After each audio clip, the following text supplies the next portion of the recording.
Bring in Bo Nix right now, quarterback for the Oregon Ducks. Bo, first of all, congrats on the win. Your first win as an Oregon Ducks starting quarterback, your first game out there in Eugene. Sum up this one for me. Thank you. Yes, sir. It was a pleasure to be out there tonight. I really enjoyed being out there with my teammates and the coaches, and obviously it was a great atmosphere tonight. It was a fun one in Austin. I got to experience it for the first time, and the guys just played great. Our O-line played great. We were able to run the ball, and when you're able to run the ball effectively early like that, usually you do really well on offense. Well, Gus Farwell here. Just congratulations on the game. Thought you were pretty much flawless all evening. What was your mindset coming into this week after that disappointment last week? Well, it was important for us to just take what they gave us, and we didn't want to necessarily force any throws. We had a lot of chances, some RPOs to throw. And obviously we just wanted to make them tackle us in the box, and if we had our run there, we wanted to go ahead and run it, and obviously if the passes were open, just to take those. But I felt like we did a good job of just getting those easy completions and to get us started, and then after that the offense just kind of carried it on through the end zone.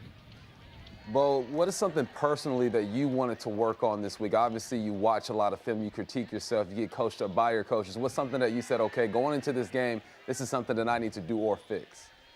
I think the number one thing was just take completions and get those things started, because we knew once we crossed the 50, we were going to be aggressive. So we just had to make sure we were completing passes. We really didn't want the ball to hit the ground this week. That was a goal in our QB room, and I think we got that done pretty well.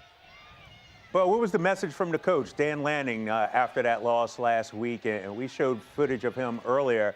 He's a fiery guy. He likes to motivate you guys. What was his message and his tone throughout the week? Yeah, his message and tone last week, really following the game, was very encouraging. Even during the game, he was just extremely motivating, and just he kind of kept me just at ease throughout the game. Even though it was a tough one, he was just really encouraging, and I appreciate that from a head coach.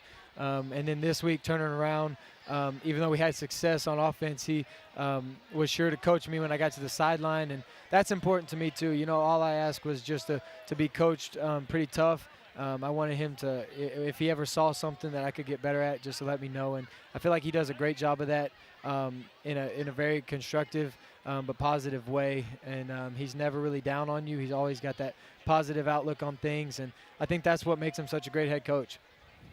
Well, you obviously have a very difficult opponent next week in BYU. What are you looking to accomplish this week in practice?